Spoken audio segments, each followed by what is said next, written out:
una gran crisis económica.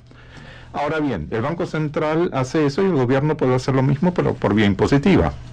Nosotros, por ejemplo, en la Argentina tenemos 11 millones de propiedades destinadas a la vivienda. El Estado cobra por ellas un impuesto inmobiliario. Ahora bien, ¿qué pasaría si el Estado le dice a los propietarios: señores, en las casas de ustedes siempre hay que hacer mantenimiento, siempre hay que darle una mano de pintura, siempre hay que cambiar las cañerías, la plomería, hay que cambiar la electricidad, hay que arreglar las veredas, hay que cambiar el techo? Es decir, en todas las casas siempre hay que hacer mantenimiento. Si vemos por las calles, vamos caminando por las calles, vemos que hay muchísimas casas que tienen un aspecto bastante feo, bastante derruido, porque los dueños no se ocupan de arreglarlas, no tienen incentivo para ellos. Ahora bien, si el Estado le dice al propietario: yo te perdono el impuesto inmobiliario, o lo descontamos, vos invertís y pintás tu casa, me das la factura del pintor y entonces por ese importe te descuento el impuesto inmobiliario. Bueno, entonces ahí sí creamos 1 millón de puestos de trabajo, sin que el Estado tenga que intervenir y tenga que emplear él mismo a esta gente que busca trabajo. Porque si de repente todos los pintores, plomeros, electricistas, techistas, etcétera, etcétera, baldoseros, ¿no?, por las veredas, comienzan a tener trabajo y a emplear gente, con eso creamos los puestos de trabajo que están faltando. Y además a eso se agrega la capacitación. El problema que tenemos en Argentina es que también tenemos mucha gente que no está capacitada. Es decir, yo mismo soy técnico químico, egresado de una escuela técnica en el año 75. Esta escuela técnica era privada de fábrica. Por un decreto de Frondizi en 1959 se creó el Consejo Nacional de Educación Técnica. Fue el 15 de noviembre de 1959, por eso ese día es el Día del Aprendiz. Y Frondizi dispuso en ese decreto que las empresas debían pagar el 1 por 1000 de la masa salarial para financiar la educación técnica. Podían hacer eso o podían fundar ellas mismas una escuela, y esa escuela y financiarse con esa masa salarial, con ese 1 por 1000 que tenían que destinar para la educación técnica. Muchas empresas hicieron eso. En el Gran Buenos Aires surgieron 27 empresas, y esas empresas, 27 escuelas técnicas. Lamentablemente solamente quedaron 2, porque en los años 80 esa medida muy sabia que había dispuesto Frondizi en el año 59 se eliminó. Y entonces, ¿qué ocurrió? Las empresas dejaron de financiar a sus escuelas técnicas, las pasó a financiar el Estado, y el Estado en algún momento tampoco tuvo dinero. Teníamos una inflación del 300%, la hiperinflación de 1989 hizo estragos, y toda esa parte educativa, todo lo que se había armado allí, se cayó. Y con eso dejamos de tener educación técnica. Entonces ahora uno entra a una empresa y hay pocos los que realmente todavía tienen título de técnico mecánico. Es toda gente de 60 años, todos próximos a jubilarse. Y los nuevos llegan, miran un poco qué es lo que hace el mecánico con experiencia y copian un poco lo que hace él, pero no hay un aprendizaje real como debería ser, que tendría que ser la educación dual, es decir, estar 2 o 3 días a la semana en la escuela aprendiendo, adquiriendo los conocimientos teóricos, por ejemplo, matemáticos o de finanzas o de compras, claro, o técnicos, y habría que trabajar, por supuesto, en las empresas. Así es durante 3 años. Es el aprendizaje que se hace, por ejemplo, en Alemania. Pero tendríamos que, lo que vos decís es tan cierto, porque nosotros no empezamos de cero, como empezaron los que fundaron el país, que tenían un desierto feraz y tenían que tener todas las condiciones, crear un Estado nacional y todo lo demás, las miles de problemas. Nosotros tenemos que copiar los países que ya han hecho las cosas bien y donde han dado resultados. Fíjate, en vez de eso nosotros seguimos en este siglo de después del peronismo ortodoxo del 45 en adelante, con las mismas políticas, el gobierno, políticas socialistas, nacionalistas. Fíjate, el gobierno acá y peronistas terminaron no solamente con la ética del trabajo, sino con subsidios, prebendas, y la gente ahora quiere vivir del Estado sin trabajar, y los empresarios no competir. O sea, fíjate ahora qué le dice Macri a los empresarios. Ahí te muestra un poco qué cabeza tienen los que nos gobiernan. Le dicen, ustedes no están apoyando, ustedes tienen que apoyar, no están ayudando. Oíme, la única manera en que van a ayudar los empresarios es creando las condiciones para que ellos puedan competir, para que ellos puedan trabajar, y de qué manera, porque evidentemente se han vivido del Estado durante 12 años, con subsidios, prebendas, apoyo a los empresarios amigos, o sea, donde la ley no fue igual para todos. Entonces la única manera es decirle, señores, miren, de a poco, en 5 años ustedes van a tener que competir a la altura de cualquier empresa del mundo, prepárense, y bueno, y de ahí en más, crear las condiciones generales para que eso pueda ocurrir, no ayudando a un amigo o tratando de con precios mínimos o precios máximos, o tratando de retar a los empresarios porque aumentan los precios. Oye, se aumentan los precios porque evidentemente la inflación hace que aumenten los precios, el temor de que se vaya cada vez más arriba. Entonces no hay una condiciones como para que la gente tenga confianza y estabilidad económica que nos falta. Entonces hay que tender hacia ello. Yo no digo que de un día para el otro, pero sí crear las condiciones para que el Estado vaya disminuyendo su autoritarismo sobre la sociedad civil, porque están terminando con la espontaneidad que veo que no aumenta de la sociedad civil. Entonces lo que hay que hacer es achicar el Estado y crear las condiciones para que la sociedad civil crezca con empresas privadas, con asociaciones, con respeto por las normas, y que las normas sean coincidentes con lo que dice la Constitución. Acá creo que ni la leen a la Constitución. Todos los días nos agarramos la cabeza. Entonces, si no hay una confianza en eso, si no hay confianza en que no le van a expropiar al que venga a invertir, van a estar en la gatera. No es que no quieran venir, evidentemente hay mucha gente que está convencida que Macri quiere hacer las cosas bien. En política exterior estamos muy bien, salvo algunos errores garrafales como tirarnos a favor de Hillary Clinton sin saber quién iba a ganar. Hay cosas que son elementales en política exterior y en diplomacia. Bueno, esas, con no ir, por ejemplo, ahora Macri, me parece un horror que no vaya a la asunción de Trump. Tendría que ir, porque tiene que hacer bien los deberes después de todo lo que pasó. Y bueno, hay cosas que no nos podemos guiar por Durán Barba, sino primero guiarnos por principios. Yo creo que acá el error de los argentinos y de los políticos en la Argentina es que son pragmáticos, o sea, van para acá y para allá. El pragmatismo te hace ir hoy para acá y mañana para allá. No, tenemos que guiarnos por principios liberales, según mi criterio, que son los que han realmente creado una Argentina potente. Cuando nosotros tuvimos éxito y estuvimos a la altura de los países del mundo, fue con principios liberales, no diciéndole a las personas qué tienen que hacer, sino justamente dejándoles que busquen su propio destino. ¿Y de qué manera? Creándole las condiciones, haciendo que se respeten los contratos, dándole normas iguales para todos, y no esto que está pasando en la Argentina, que todavía no vemos una constitución que realmente se cumpla, porque estamos pendientes de lo que van a hacer los ministros, de lo que va a hacer el presidente, y no si se cumple con la Constitución, que creo que tenemos una guía. Fue el puntapié inicial del progreso en la Argentina, justamente nuestras ideas liberales, nuestros principios liberales, nuestras leyes liberales que nos permiten realmente comerciar con todo el mundo, sacar trabas a la exportación y a la importación. Es elemental eso. Así no vamos a seguir. Entonces yo creo que acá tienen muchísima importancia, Hugo, las ideas, que son el motor de la acción.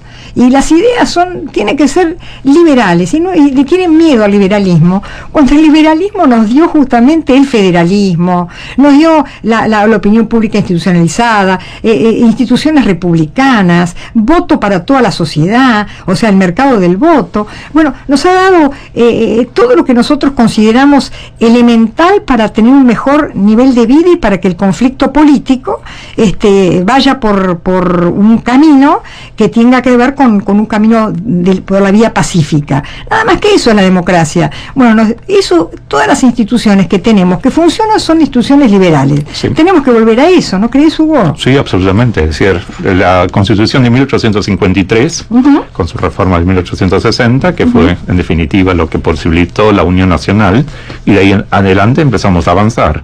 Llegó la generación del 80, y el proyecto nacional de la generación del 80 es el que nos llevó a ser un gran país hasta el año 1945.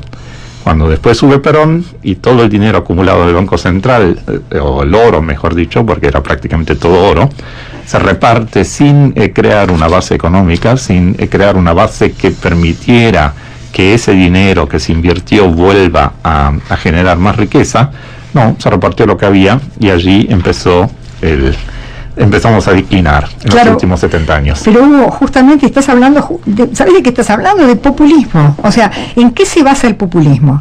En que el pueblo siempre tiene razón y que tiene que haber un líder que sea el que sepa escucharlo, que sepa escuchar los latidos de ese pueblo omnímodo. Y sin embargo, ¿qué pasa con los populismos? La noción de reparto es lo que importa. O sea, que hay que repartir, y de qué manera se reparte, sacándole al rico, que es malo y que explota a los pobres, para darle al pobre. Y eso es sin ver que son los empresarios los que crean riqueza. Entonces ahí tiene que haber un ensamble, digamos, entre el empresario y el obrero, y el Estado solamente tiene que imponer que se cumplan los contratos, y esa es la capacidad que tiene el Estado con el monopolio de la violencia. Entonces, ayudar para que eso funcione. Mira, justamente hablas de esa época gloriosa de la Argentina, y también tiene que ver justamente con nuestras ideas, como vos decís, con las ideas liberales, con nuestra Constitución, con una sociedad que aceptaba al inmigrante, pero donde las leyes eran iguales para todos, donde se aceptó, por ejemplo, el matrimonio civil para poder ensamblar a las parejas que venían del exterior, que se dio la misma condición al extranjero que al ciudadano de nuestro país. Entonces, esa es la Argentina que nosotros queremos volver a ver, pero evidentemente fuimos socializados dentro del populismo. Ahora, ¿cuándo se da el populismo? Cuando un gobierno anterior crea riqueza, porque si no hay para repartir, ¿qué hay para repartir? Nada. Entonces, ¿tenemos que esperar otra crisis que no haya para repartir para un cambio? Eso es lo que me pregunto yo, porque si vos no esperás un cambio para el lado liberal y imponés impuestos a la gente, imponés obstrucciones al comercio, imponés obstrucciones, llega el momento en que el Estado se tiene que hacer más autoritario, porque nadie va a querer pagar un impuesto o pagar lo que le corresponde si no tiene plata para sobrevivir. Entonces, ¿qué tiene que hacer el Estado? Obligar. Y ahí aparecen los autoritarismos o los totalitarismos. Es ir contra las leyes económicas, sociológicas, y eso no puede ser, pues siempre llegamos al fracaso.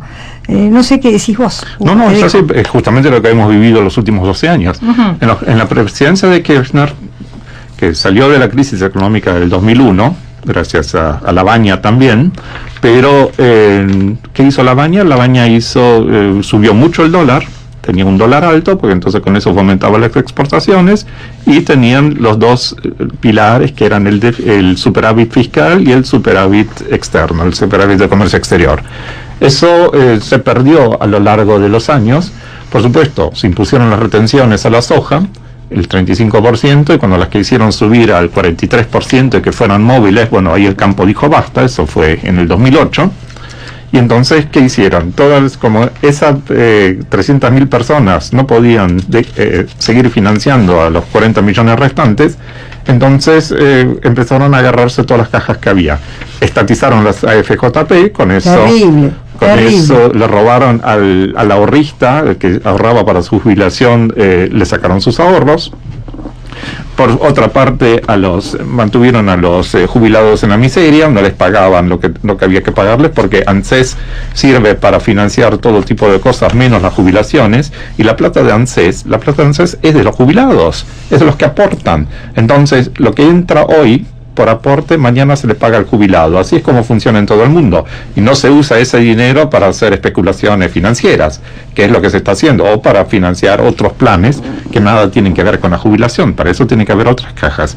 Por eso tenemos un gran desquicio en el Estado, lamentablemente, que este gobierno, por supuesto, está muy empeñado en arreglar, y en el interín llegamos a la media hora, pasamos a la tanda publicitaria y, por supuesto, avisamos a nuestros oyentes que nos pueden llamar en cualquier momento al 4136-1000, o si llaman del interior al 011-4136-1000. Repito, 4136-1000. A ver si nos llaman y colaboran con nosotros.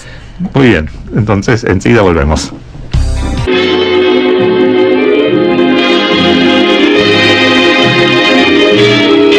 Estoy escuchando el programa La Aventura del Desarrollo. Soy Cecilia del Centro Un Oyente, y ayer cuando presencié la marcha por esta ley de emergencia social, que me parece un desastre, me pasa a mí, a gente conocida, cuando uno necesita un carpintero, un plomero, una empleada doméstica, un herrero, es dificilísimo encontrar a alguien que trabaje bien, porque hay gente que lo hace pero no está capacitada, son carísimos, y pienso, ¿por qué toda esta gente, en vez de ir a protestar y seguir en la vagancia, no aprende un oficio? Y serían riquísimos, porque hace falta mano de obra en todos esos rubros, para las casas particulares, para los clientes particulares. Sí, buenos días. Bueno, no estoy de acuerdo para nada con lo que están hablando, sobre todo con esta señora. Todos estos que estuvieron en la plaza no quieren trabajar, quieren más planes, quieren más aumento. Y ella, que debe ser una empresaria, chica, grande, pues no sé cómo, quiere que el Estado le regale todo para que ella trabaje tranquila, no quiere pagar impuestos, no quiere nada. Entonces yo le pregunto, ¿con qué pagan los colegios? ¿Con qué pagan los hospitales? ¿Con qué pagan los sueldos de empleados públicos? ¿Con qué? Si ustedes no quieren pagar impuestos. Esa es la desgracia de nuestro país. Los empresarios, porque deberían los piquetes ir a cada empresa. Adiós.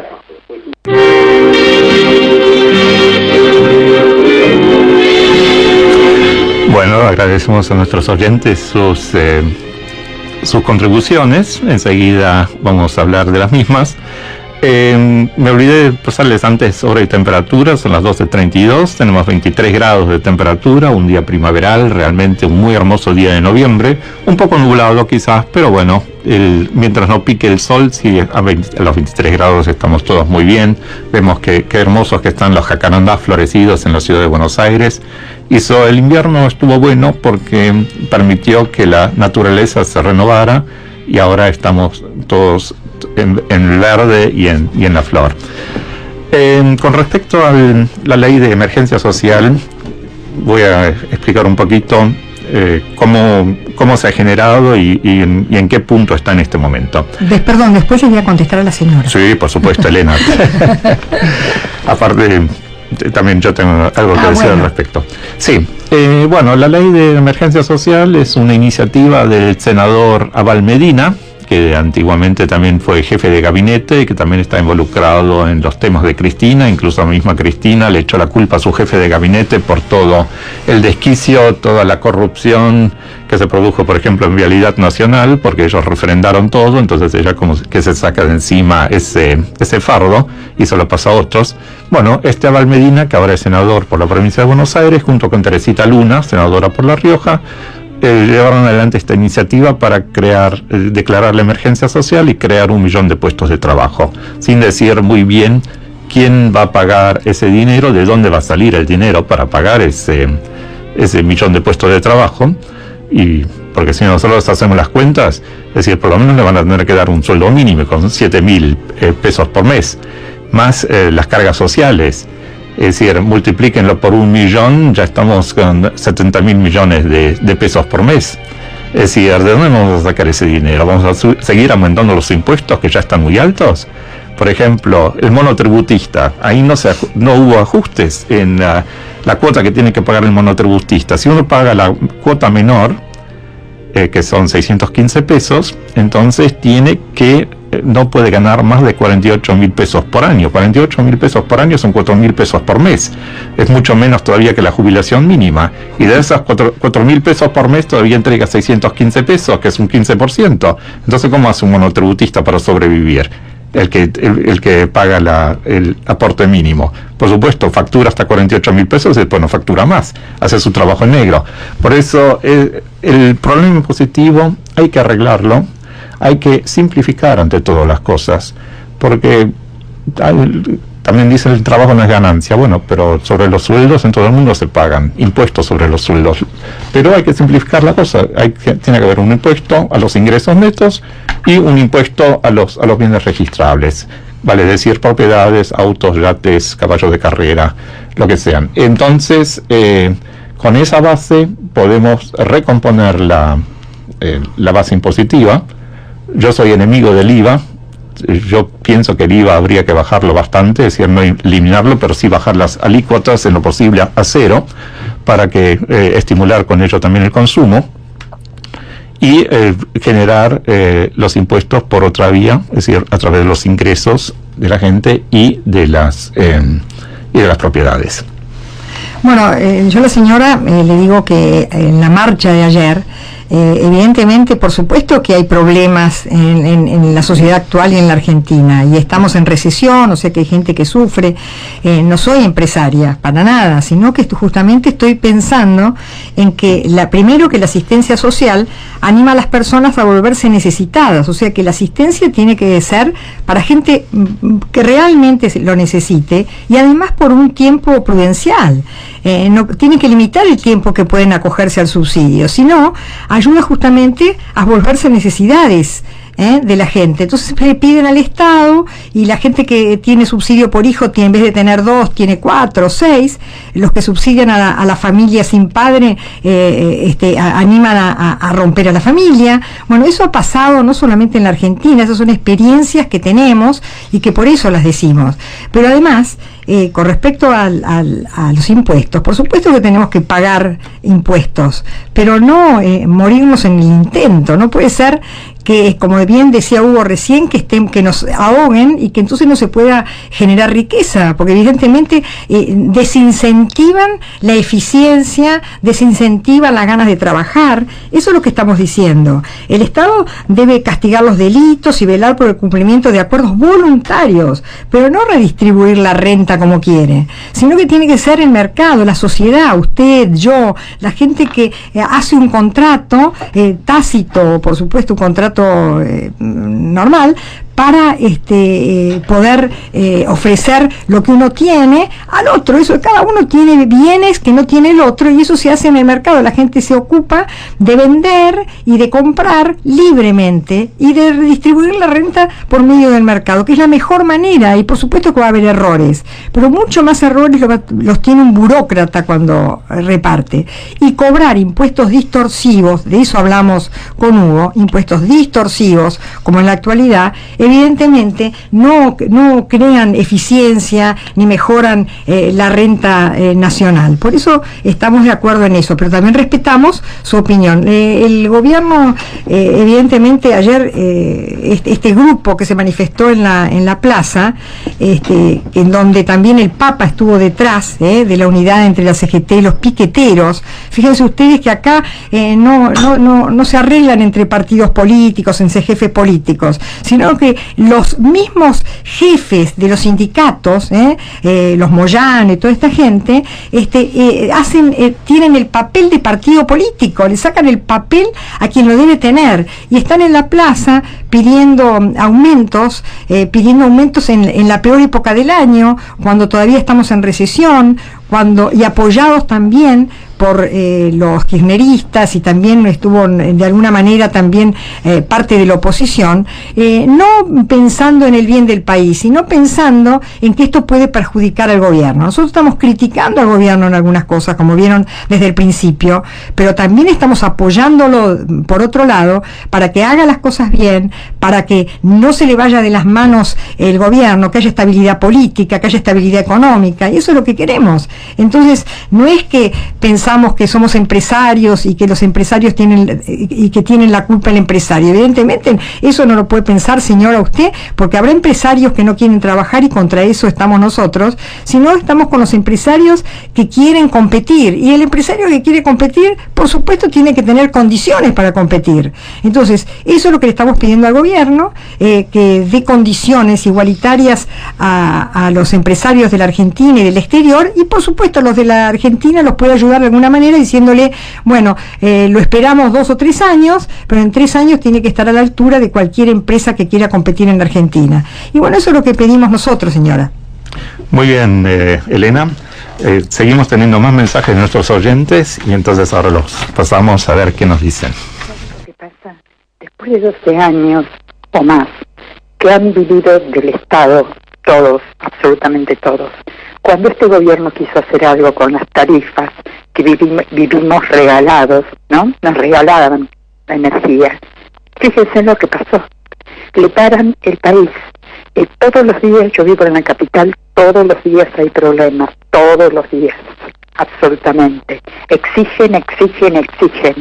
Y yo no veo que alguien de los que exigen, como por ejemplo el señor Laraña, dé una solución. Bueno, muchas gracias. Opino lo mismo que ustedes.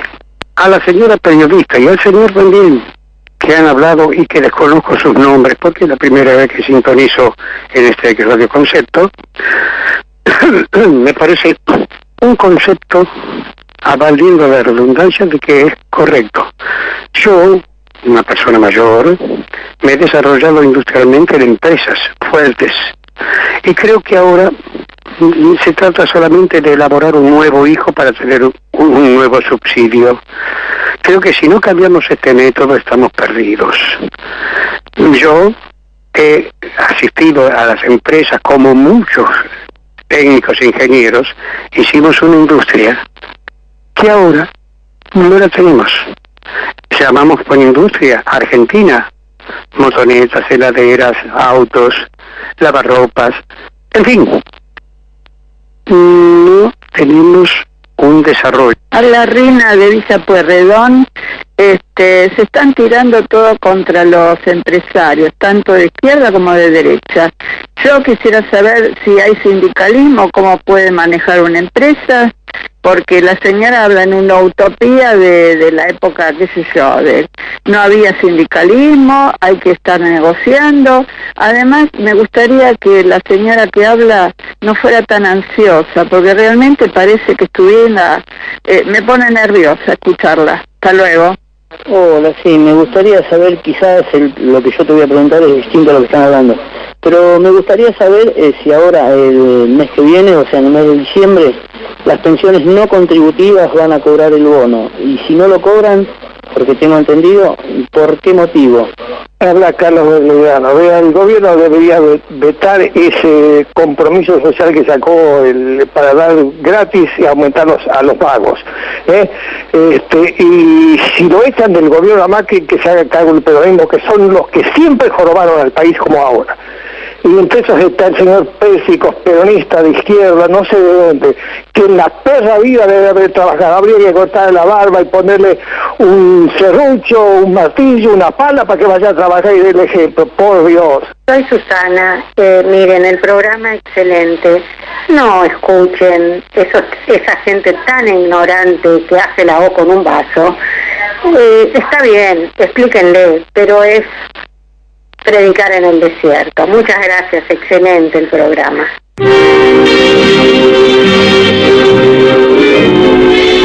Bueno, agradecemos la participación de nuestros oyentes. Al señor que nos escucha por primera vez, le agradecemos también que haya sintonizado Radio Concepto. Nuestros nombres son Elena Valero Narváez y quienes habla Hugo Clemer. Estamos reemplazando, suplantando al doctor Ernesto Poblet, quien habitualmente conduce este programa y que por una leve indisposición no pudo asistir, está en su casa guardando reposo. Le mandamos un beso, ¿no? Le mandamos un beso, por supuesto, y la semana que viene lo tendremos nuevamente entre nosotros, sábados de 12 a 13 horas. Con respecto a la ley de emergencia social, me refiero también a lo que nos dijo el otro oyente, esta ley va a ser vetada, no queda ninguna duda. Fue una iniciativa privada de 2 senadores peronistas y fue aprobada en un Senado que es mayoritariamente peronista, no debemos olvidarlo. De los 72 senadores, solamente 16 están realmente con el gobierno. El resto todavía responde en parte al kirchnerismo. Hay bastantes senadores kirchneristas todavía, como los de Santa Cruz o la senadora de Mendoza. Y responde también al peronismo tradicional que está afincado en las provincias, a los grandes varones de las provincias argentinas, especialmente las del noroeste. Esta ley igual no va a salir ahora, el periodo ordinario de sesiones termina el 30 de noviembre. Por una cuestión de plazos, el proyecto tiene media sanción del Senado y pasa a la Cámara de Diputados. Y allí hay que cumplir una serie de plazos para que pueda pasar a comisión. En la comisión tiene que ser aprobado, después todavía hay un plazo para que pase a sesión, para que pase al recinto, y esos plazos ya no es posible cumplirlos hasta el 30 de noviembre. Ustedes saben que a partir del 1 de diciembre el presidente de la Nación puede convocar a sesiones extraordinarias, pero estas sesiones extraordinarias tienen un temario fijo, es decir, es el presidente de la Nación el que dice qué leyes o qué proyectos de ley habrá que tratar, y si, por supuesto, no va a incluir este proyecto de ley de la emergencia social. Si después en marzo, cuando se reanudan las sesiones ordinarias, la Cámara de Diputados llega a sancionar este proyecto y lo transforma en ley, hasta ahora tiene media sanción, es muy probable que Macri inmediatamente lo vete.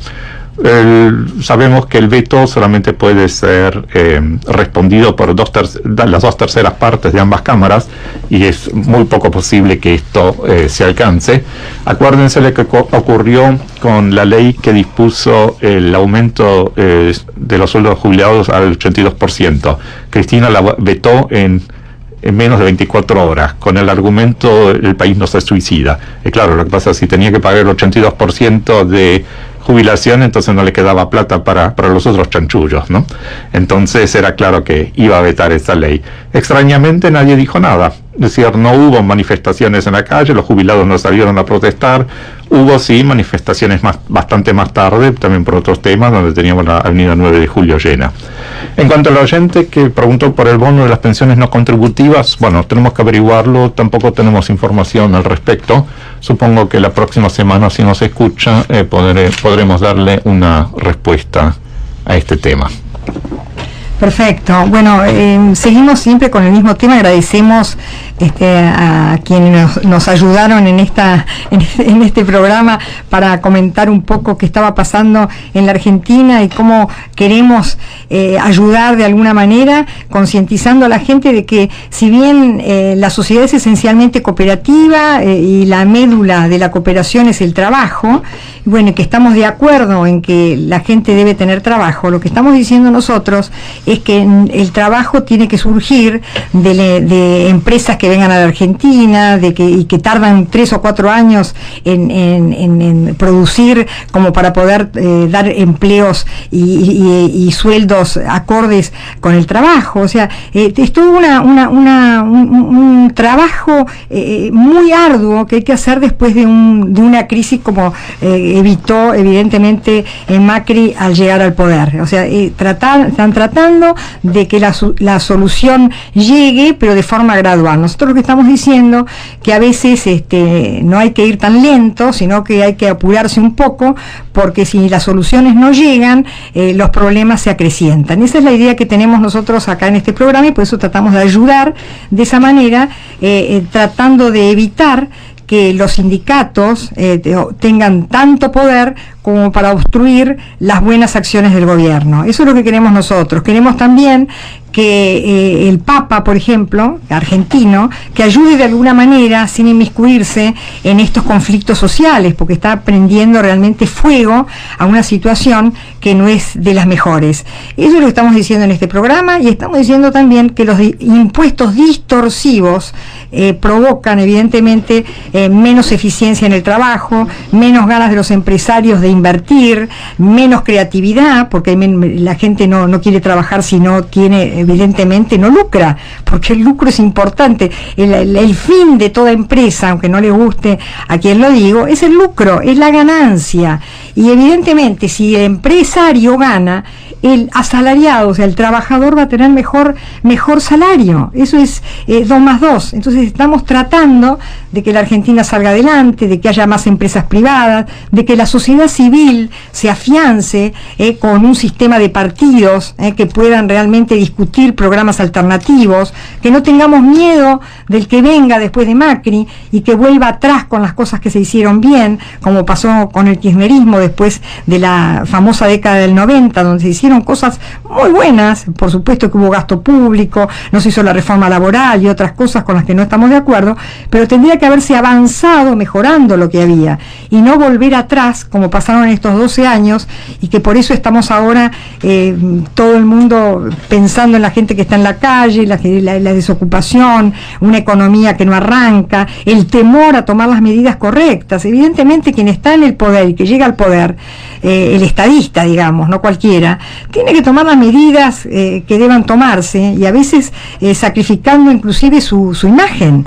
Por supuesto que no se puede hacer las cosas tan rápidas sin consenso, tiene que haber cierto consenso, pero también hacer a veces cortar la pierna cuando hay que cortarla y no poner curitas. Eso es lo que estamos diciendo en este programa. Hugo. Sí, por supuesto, y aparte, bueno, le estamos dando ideas al gobierno, ¿no? Ya sí, que piden 1 millón de puestos de trabajo, nosotros sabemos dónde están ese millón de puestos de trabajo. Están, por ejemplo, en la refacción de las casas particulares, lo que yo ya había dicho antes.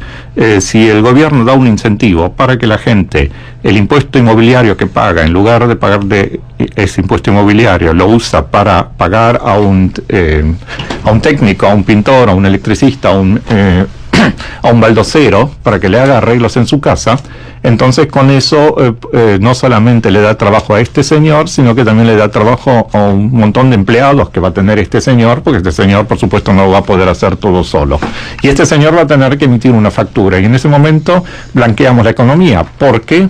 ¿Qué es lo que sucede?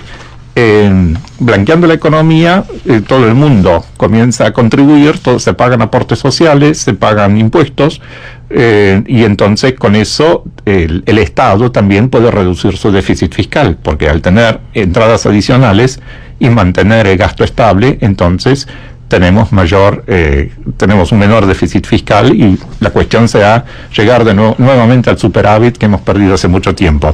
Con Ernesto hace unas semanas también hablamos de este tema, en especial porque el gobierno quiere fomentar el uso de paneles solares, que los que tengan un techo a 2 aguas o un techo o una terraza, en ambos se pueden instalar, se instalan paneles solares, y estos paneles solares sirven para generar energía eléctrica y para calentar, por ejemplo, el agua que usamos para ducharnos, para lavar los platos, etcétera.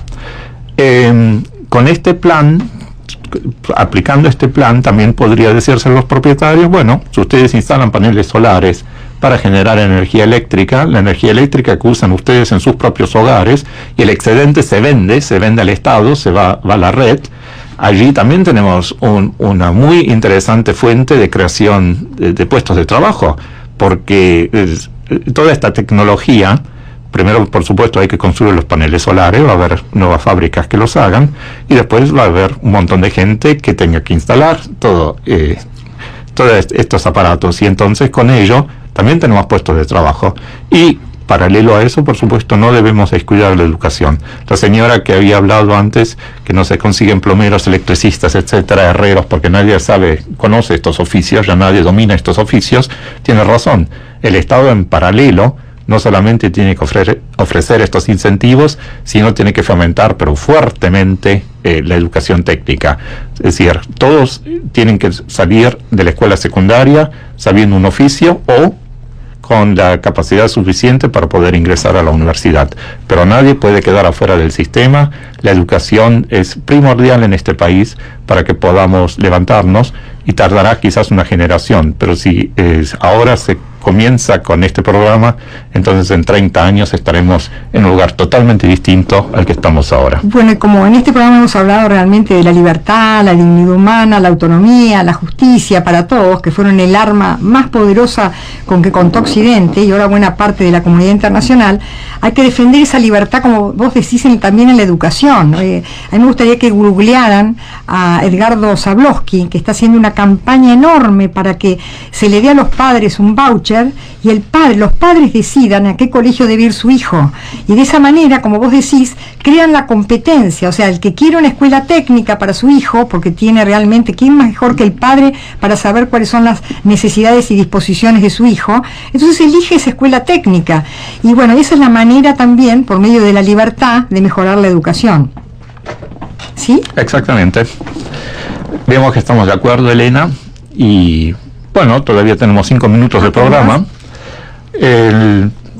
Hay un poco de obra pública, hablemos un poco también de la obra pública. Después de todo esto es el programa La Aventura del Desarrollo, sí. Y siempre es bueno saber qué es lo que está sucediendo, por ejemplo, en la ciudad de Buenos Aires. Un tema primordial en la ciudad de Buenos Aires es el tema del transporte. Tenemos muy malos servicios públicos, tenemos la red de subterráneos, fue concebida hace 80 años y no hemos hecho ni la tercera parte de lo que se proyectó en aquel momento. Tenemos el problema con los colectivos, unidades que están cada vez más viejas, que tiran mucho, que contaminan mucho el ambiente. Aquí también hay que hacer muchas cosas. Y tenemos los ferrocarriles, que por supuesto tienen sus terminales, que se transforman en verdaderos cuellos de botella, como lo son Retiro, Constitución, Federico Lacroze, 11, la estación Buenos Aires, que está un poco más alejada, que la mayoría no la conoce, porque es la estación terminal del Belgrano Sur, es decir, el tren que va que une la capital con el partido de La Matanza, con González Catán y con Libertad en el partido de Merlo. El gobierno ha publicado un programa muy interesante de unir las estaciones Retiro y Constitución por vía subterránea, es decir, debajo de la avenida 9 de Julio, y construir bajo el obelisco una gran estación central donde confluyan prácticamente las 2 líneas del norte y del sur y las 3 líneas de subterráneo que actualmente ya existen allí. También hay una estación subterránea ahí que nadie conoce, que la hizo construir Federico Lacroze, con la idea de algún momento de unir su ferrocarril que terminaba en la estación que lleva su nombre en Chacarita con el obelisco. Esa línea también se podría hacer. Y con esta ley que estábamos hablando al principio, la inversión privada también puede tener un buen papel en estos proyectos, ¿no? Justamente en época de recesión como la que estamos. Exactamente, y tendrían que ser los privados también. Exacto. Que ganen las licitaciones, lógico. Licitación internacional, que este proyecto se lleve a cabo, y con eso no solamente le van a arreglar la vida a un montón de gente, porque vamos a tardar todos bastante menos en llegar a nuestros lugares de trabajo. Es decir, actualmente se calcula que el que trabaja en relación de dependencia insume 1 hora 47% de su tiempo para poder trasladarse a su trabajo y vuelta. Es un porcentaje altísimo. En casi ningún país del mundo tiene esto. Es decir, perdemos nuestro tiempo viajando. Y eso es lo que nosotros tenemos que tratar de solucionar. Y con este proyecto que está llevando adelante el gobierno, creo que estamos en buen camino. Tenés toda la razón, Hugo, no sé cuántos minutos nos faltan, pero evidentemente estamos haciendo un programa que creo que me gusta que haya habido opiniones a favor y en contra, y eso es muy importante para este programa. Queremos que todas las ideas, que todas las opiniones, aparezcan por medio del teléfono 4136.000, anótenlo para que el próximo sábado, que va a estar seguramente ya Ernesto Poblet con Hugo, y si es posible Marta, a la que le mandamos también un beso, van a poder ayudar a dar opiniones, con datos también, que nos interesan a todos, por supuesto. Sí, estimados oyentes, estamos llegando al filo de nuestro programa. Nos despedimos de ustedes, siendo, todavía no son las 13 horas, 12:58 tenemos en este momento, una temperatura de 23 grados. Hemos tomado la posta de Mariano Barrio, que todos sábados tiene el programa anterior al nuestro, que es Unas Cuantas Verdades. Nosotros seguimos diciéndoles unas cuantas verdades, no medias verdades, sino la verdad entera, por supuesto, en tanto esté en nuestra posibilidad hacerlo. Ustedes nos pueden, como decía bien Elena, siempre ponerse en contacto con nosotros. También visiten nuestro blog, que es laaventuradeldesarrollo.blogspot.com.ar. Allí pueden escuchar los programas anteriores. Visiten nuestra página de Facebook, que es La Aventura del Desarrollo. Y nosotros ahora nos despedimos, dejamos la posta a la dama y el bárbaro, la señora Maluki Cucci, a que mandamos un abrazo, y Julio Bárbaro, que son los que tienen el programa que ahora emitimos a continuación por esta Radio Concepto, que transmite en Capital en 95.5 MHz y en zona norte, Pilar, Escobar, Tigre en 102.7 MHz, y que por supuesto ustedes también pueden sintonizar a través de internet. Muchas gracias, un buen domingo, disfruten este tiempo primaveral y nos volvemos a escuchar el sábado próximo. Buen fin de semana. Buen fin de semana, hasta luego. Radio Concepto, Ciudad de Buenos Aires, 95.